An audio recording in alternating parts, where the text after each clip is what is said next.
Welcome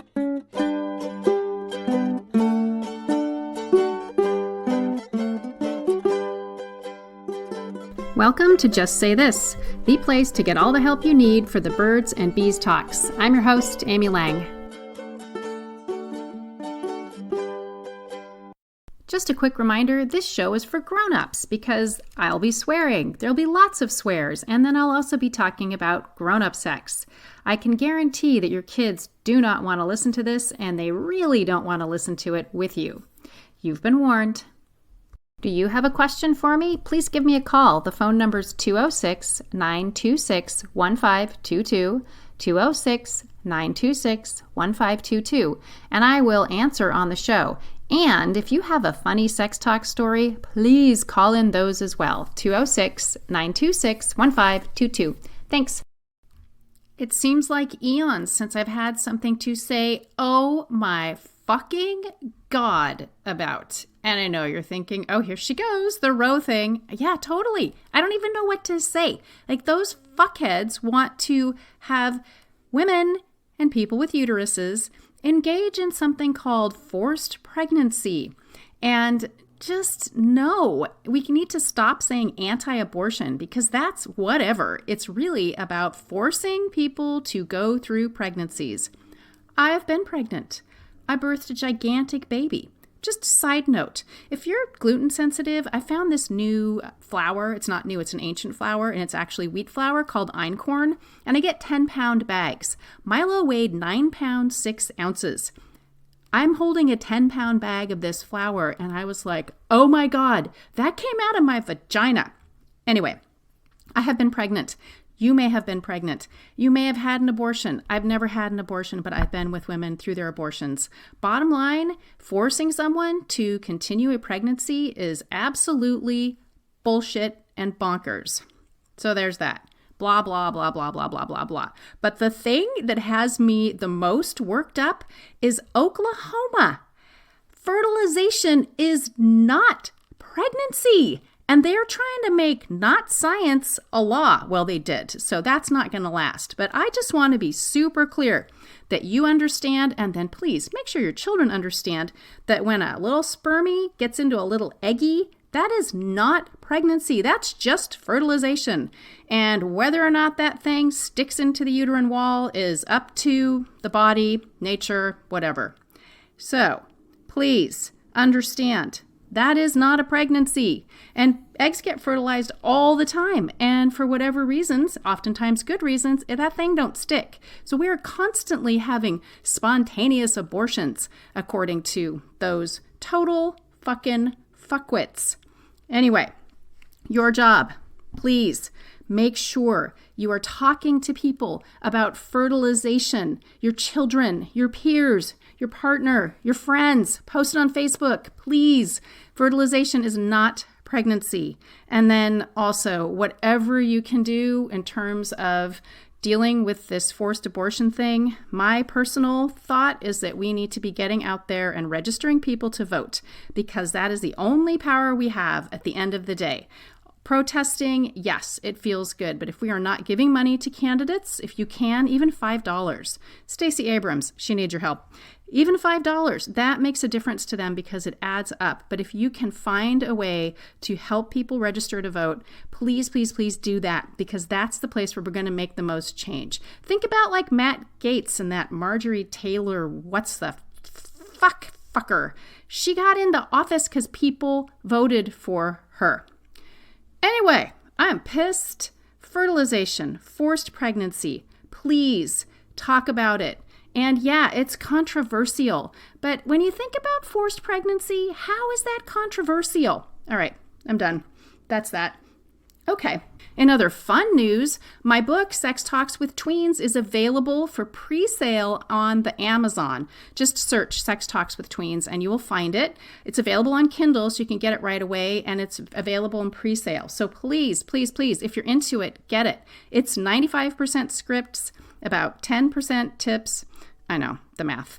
And it will help you find the words. And, I've been doing my chirps that are out of the book. Anyway, so please, please, please go buy it. Buy it for a friend. You'll get it on June 20th. And I'm going to have a launch party, which I will be talking about. And the easiest way to get the invitation to that is to sign up for my newsletter, and the link is in the show notes. And you'll get other fun things as well. Okay, let's get on with the show. I'm kind of excited because I had one person call in and ask the most rich questions. So I'm just going to kind of focus on Sarah. And then we'll have a little quickie at the end of that. Alrighty. Thank you for being a listener. Please share me, all the things. Thanks. All right, here we go. Hey, Amy. My name's Sarah, and I actually found you through my friend. She told me about you, and ever since I've been hooked on your show, I've been listening to your podcast like back to back, and it's been super helpful. I am calling because I'm a mom of 4. I've got kids ages 14, 13, 9, and 4. And so I'm kind of in the trenches of like just raising like a little ones and, teenagers and stuff.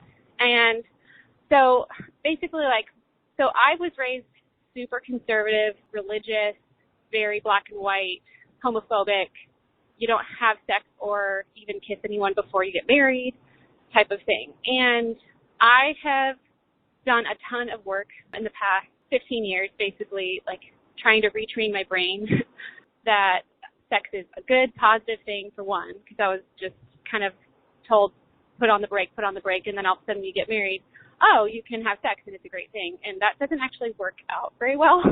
So I've had to do a ton of work, lots of therapy, because I want to give my kids a completely different, healthy view of sexuality. However, it's been an evolving thing for me because I've had to do so much hard work around the subject that I'm still in the middle of changing my mind because of just how entrenched I was in those mindsets.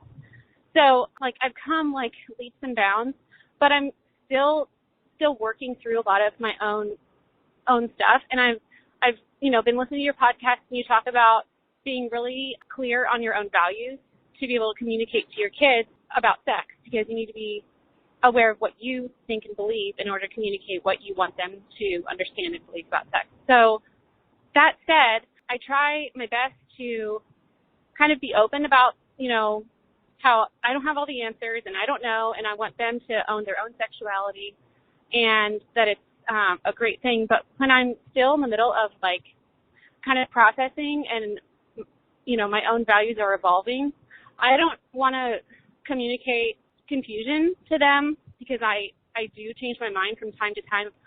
So I don't know how to communicate that or what to say or what not to say to my kids.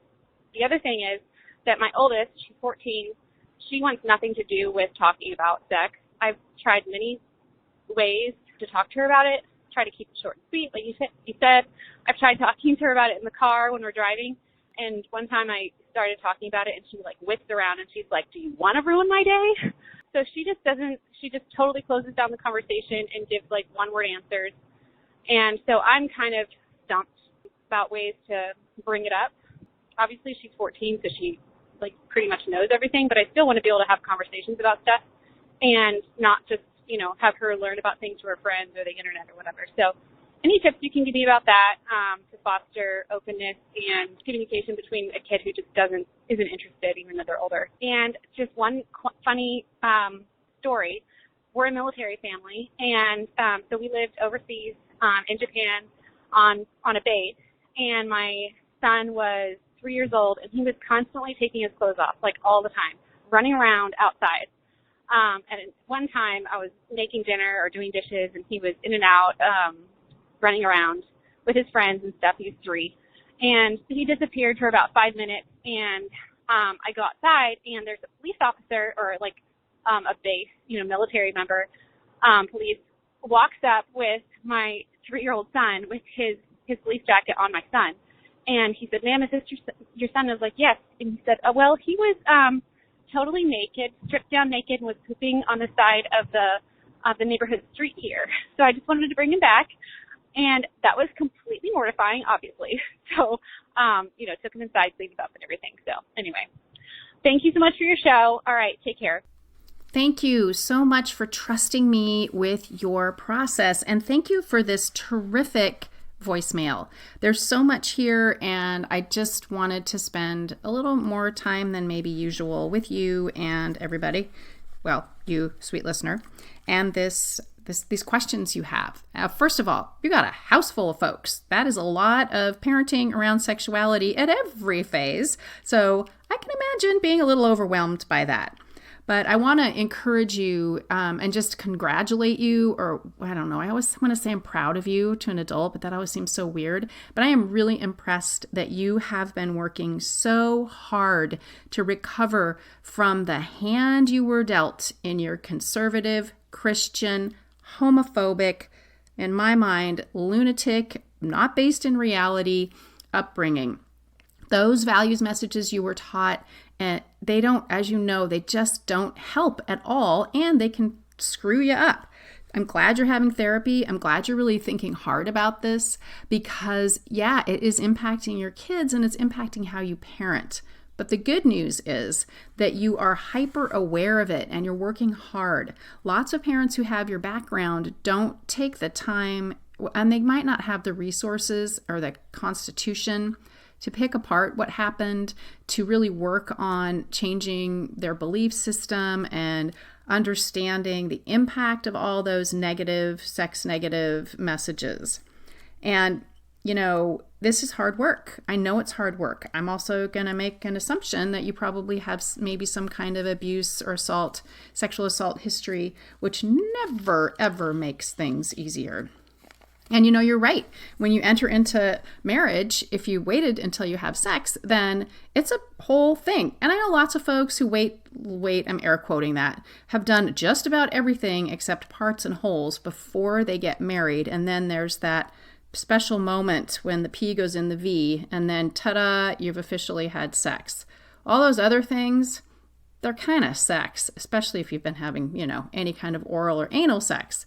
Anyway, I think that for you, it sounds like the conflict is, okay, I'm doing this thing. I want to show up in this way for my kids, but I'm having dueling beliefs. And that happens to everybody. You're not alone. We all come to this conversation with baggage and our family upbringing, and then the shit that went down, and then our cultural messages. And depending on the culture you grew up in, like yours, those messages are deeper, they're stickier, because they involve guilt and shame and embarrassment and a whole bunch of negative feelings. There's not a lot of joy and fun and pleasure associated with those kinds of messages, so it makes it harder to kind of come out from that. Get it? It's kind of harder to, to change your ways. And there's nothing like kids to help us become better people. And there's nothing like kids to help us think, oh my God, I'm a fucking terrible, terrible person. You know, I'm glad you're trying to be open. I think that's really important. So just a couple things about that. You need to say, if you haven't already, I got terrible messages about sexuality when I was growing up. I don't believe them anymore, but they're still in me because it was so ingrained. And then say, one of the big messages I got was that it is just straight up not okay to be gay, not okay to be anything other than straight, anything other than cisgender. And that's in me. And I don't believe that, but I'm trying to really get it in my bones. And being open and honest about those, I'm going to call it a stumbling block, which I guess it's a stumbling block. You may already be doing this. I know you're in therapy and working hard, but a couple things, and this might not be for you, it might be for you Mr. or Mrs. Ms. Gender-free mix listener. What are the stumbling blocks? What were the messages? And write this down. And what were the messages? And then what do you want to believe? And I think that helps when you get it down on paper. And if you're not a journaler, I highly recommend that this is something you write. Now, what that means is you pick up a stick-like thing, and it's got this stuff called ink or lead in the end, and then you use your hand and you move it to make letters. There's something about the process of actually writing, not typing, even that our brains are trained like that now, of actually writing down what's happening and your thoughts that is better for you. It's kinesthetic. It'll help you process better. I'm a big fan of mechanical pencils because of erasing. Not everybody is. And this can feel, it might feel weird. It probably feels really private. And getting it out of you is really important. And, not everybody's down for this, but sometimes when we do things that feel uncomfortable, like it feels uncomfortable to think about the stuff that's gone on for you, it probably feels uncomfortable to write down the stuff that's been gone on with you, then it takes some stuff away. Anyway, super fan of writing things down. That's one thing I would definitely do. Then once you get that done, I would also write down the things you're most worried about fucking up your kids with. Okay, that's the next thing. I would rank them in order of terror of talking about them. And once you have that down, start with the easiest one. Now you have a lot of children, so you could do these for all of them, but I would start with the 14-year-old, which we'll talk about in a moment.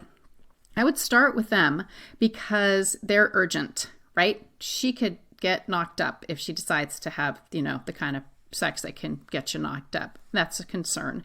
And also always, always, always consent and safety and all of that. Anyway, so I would do that. And then if you have the headspace, do the 9-year-old and then I don't know how many more are in there, do it for each of them. This will be quick. It'll be really, really quick. It's a brain dump. And don't judge yourself. And it's going to be weird stuff. There may be something, like how do I talk about period panties with my 9-year-old?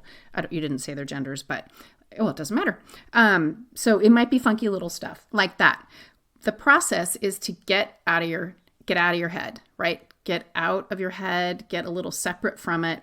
And then I'm hoping that will help you just gain some clarity. I know this is hugely emotional for you, right? Again, this is probably traumatic and coming out of it is hard. And I'm asking you to be sort of emotional and logical at the same time because we need to put our logical, non-emotional hats on sometimes in order to get through these conversations and to think about this stuff. To your question about being on both sides of the fence, waiting until marriage, having sex before marriage, that's totally normal to think, okay, there are benefits to this and there are benefits to the other way. So another little exercise. There's a thing called a pro-con grid, and this is how it works. This works for just about any kind of dilemma situation. What you do is you make a line down the middle and a cross. You're going to get 4 squares, right? On the left side, you're going to write wait until marriage. On the right side, in the right column, you're going to write have sex before marriage. The top part is the pros. You do the pros of waiting and the pros of doing it. Then you do the cons of waiting and the cons of doing it. And that will help you clarify your belief system and it'll help you maybe land in one camp or the other. But the other thing it will do is looking at the pros of both. That's fine. And I don't say wait until marriage because I don't believe that. I say waiting. Waiting until what? Because people don't get married. Hello. And for 10 years, right? And so expecting to not have sex for 10 years when your body, especially those years, is like, please, please, please, let me have some intimacy and some magical release. I think that will help as well. And you can do that with anything. That is something that a tool I use all the time just in my personal decision-making life. And sometimes it is quite revealing.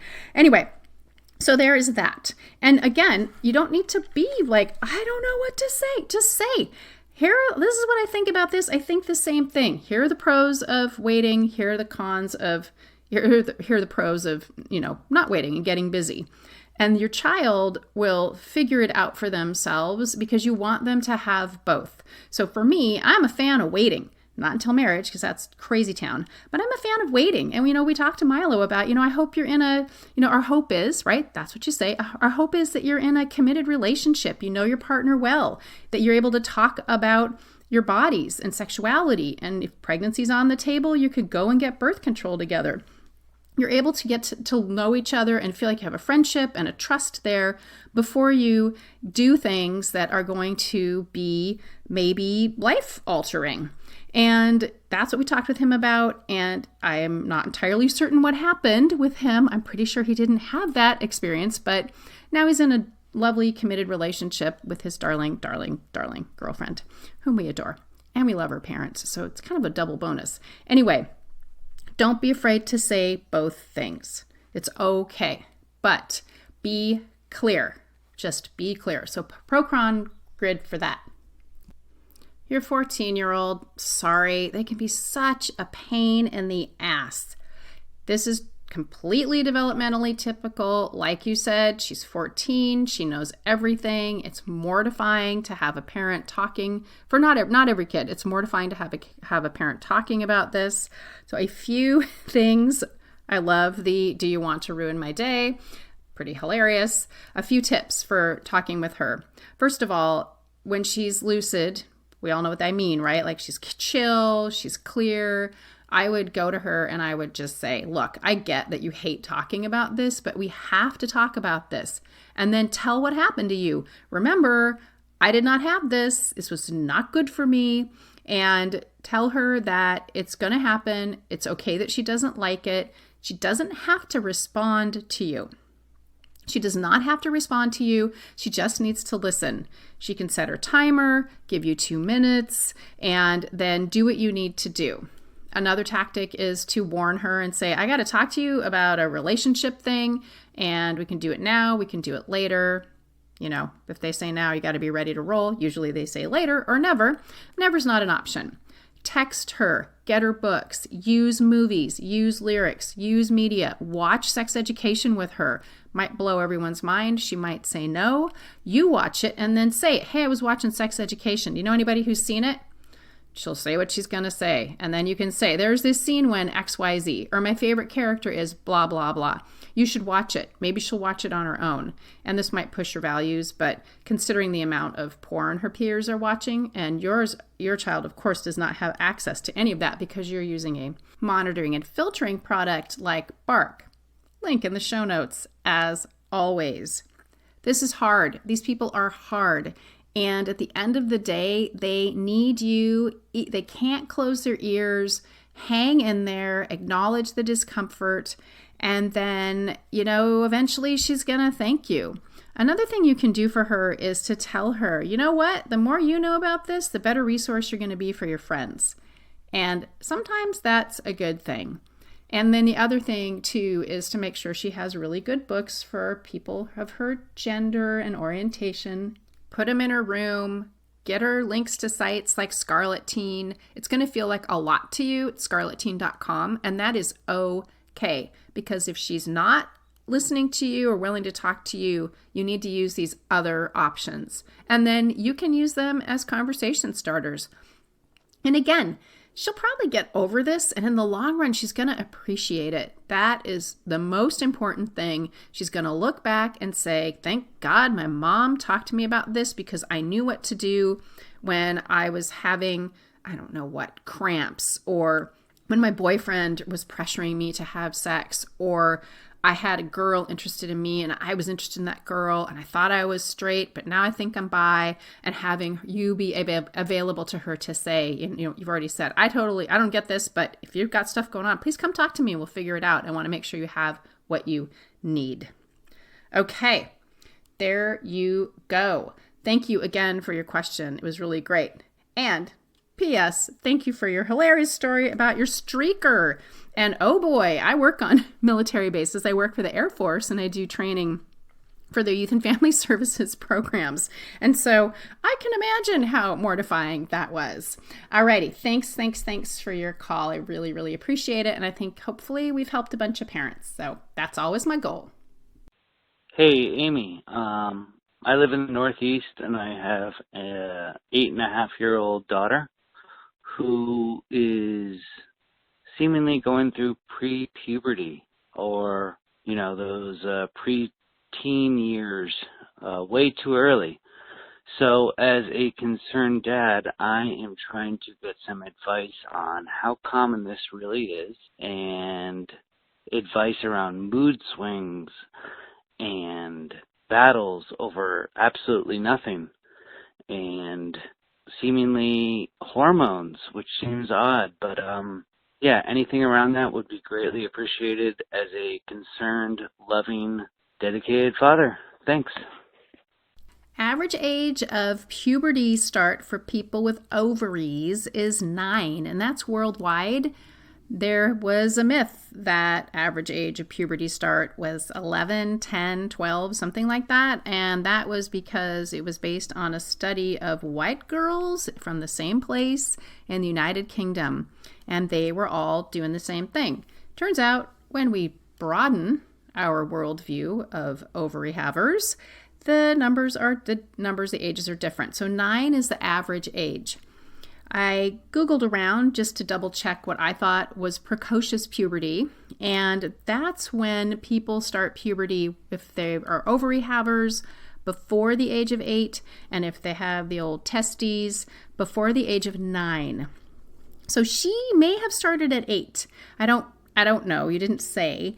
And it sounds like she's doing all the hormone-y things, which, sorry, those are no fun.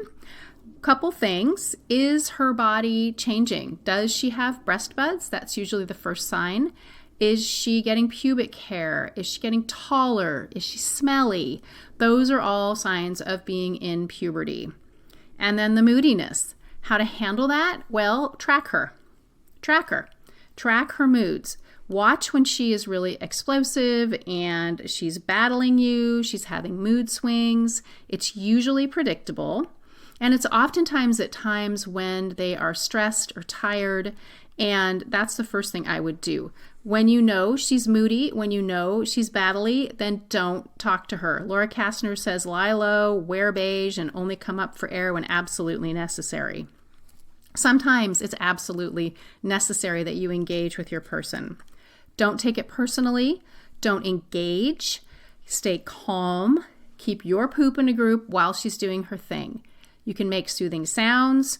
Don't try to tell her what to do. Don't try to negotiate. And if you wait, they usually come back down to earth. It's okay to say, you know what, let's not talk about this, and walk away. Sometimes they follow you. Just walk away. Put yourself in the bathroom and say, I need some privacy. I'm going to do things that I will regret. And take yourself away from the circumstance. This also could be just anxiety, and she might have something else going on and she's acting out. You know, I'm saying all this, so I don't know if she's got other puberty stuff going on.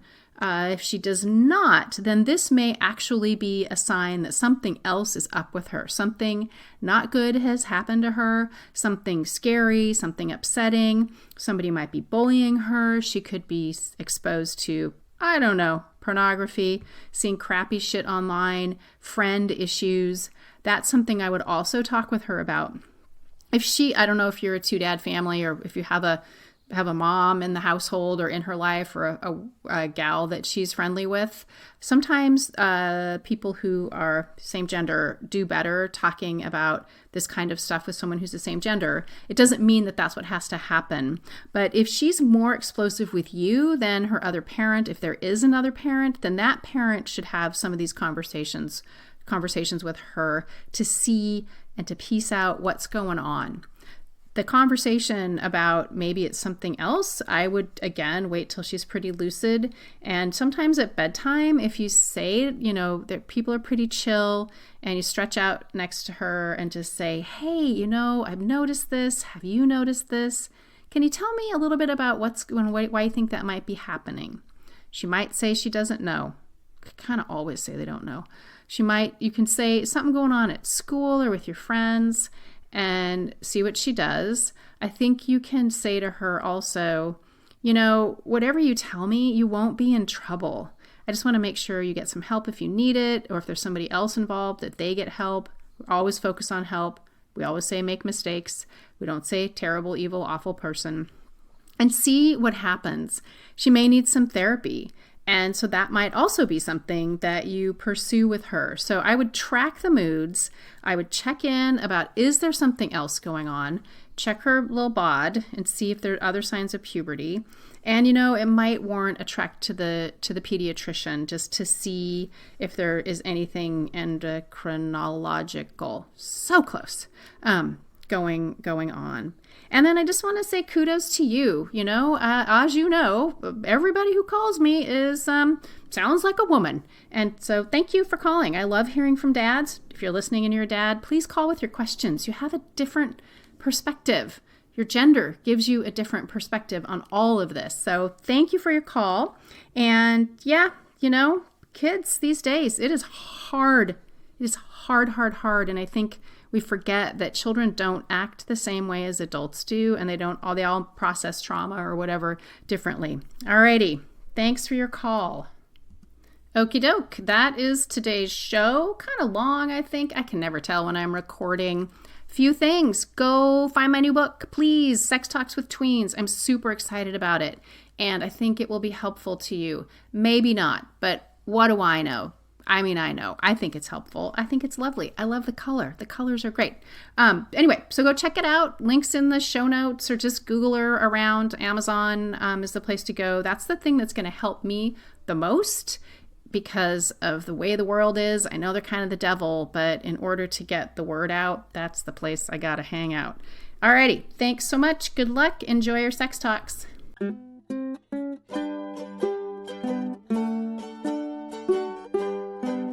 That's it for this week. Thanks to everyone who's been calling in. The number's 206-926-1522, so please leave me a message if you have a question or a tale from the trenches.